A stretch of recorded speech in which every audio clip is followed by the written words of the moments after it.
Item number SCP-1477. Object Class Safe. Special Containment Procedures.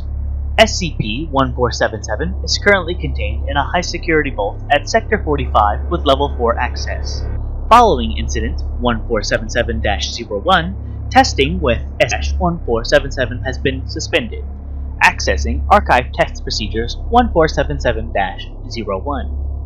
Experimentation with SCP-1477 should take place in an adequately ventilated test chamber, lined with 10 cm thick lead plating. The power cable and any other electrical equipment should be replaced after each use to prevent degradation. Personnel should wear radiological safety equipment at all times during testing. SCP-1477 is to be operated remotely, and personnel should not be present in the test chamber while SCP-1477 is in operation. Description: SCP-1477 is a child's electric oven with simplified temperature controls and a non-functional hob. The object bears the logo of defunct toy manufacturer Gerard Toys, and internal components date from 1980. Though no such product appears in the company's records, and production by Gerard assets had ceased by this date. When activated, SCP-1477 emits significant gamma and beta radiation.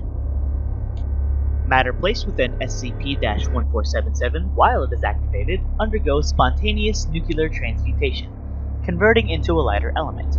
Its atomic number is reduced by an amount equivalent to SCP-1477's current temperature setting per hour. When recovered, SCP-1477 was set to 3. Settings 1 through 5 appear on the instrumentation, though Setting 5 appears to possess no anomalous characteristics, instead causing SCP-1477 to act as a conventional oven with a temperature of 180 degrees Celsius. SCP-1477 has been determined to operate by transferring via unknown means proton-neutron pairs from within SCP-1477 to matter surrounding the object, which is transmuted into a heavier element. In experimentation, SCP-1477 transmitted subatomic particles between 3 and 10 meters from their original location. This distance inversely correlates with the object's temperature rising. Given that higher settings result in a greater number of particles transferred but no observed increase in electrical draw, this may suggest the range of transferal positively correlates with energy input. After initial experimentation, it was deemed necessary to implement a strong ventilation system in the test chamber, as transmutation of the surrounding atmosphere leads to markedly elevated levels of helium, neon, and mildly radioactive fluorine and sodium together on higher settings with formation of magnesium, which presents a fire risk, especially paired with the highly ionized materials generated by SCP-1477. However, SCP-1477's own components appear proof against this effect. During experimentation, parts from SCP-1477 were swapped with those of a regular oven, designated SCP-1477-1, which was similarly tested to determine at what point it would begin to demonstrate SCP-1477's anomalous effects. The result was that SCP-1477 continued to operate as previously observed, albeit with the rapid degradation of the foreign components, until all internal components had been moved over to SCP-1477-1. SCP-1477-1 demonstrated no anomalous effects until the transfer of the final component, one of the non-functional hob heating elements, whereupon it demonstrated all effects previously associated with SCP-1477. However, testing of SCP-1477-1 at Setting 4 resulted in the rapid transmutation of the oven's aluminum structural elements into chlorine gas, presenting a further hazard to researchers. All components have, at time of writing, been returned to SCP-1477's original exterior.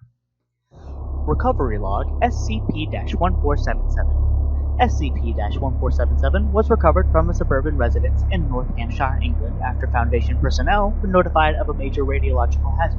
In addition to the radiation produced by the object, large portions of the surrounding house had been converted into radioisotopes of heavy metals, causing an intense fire.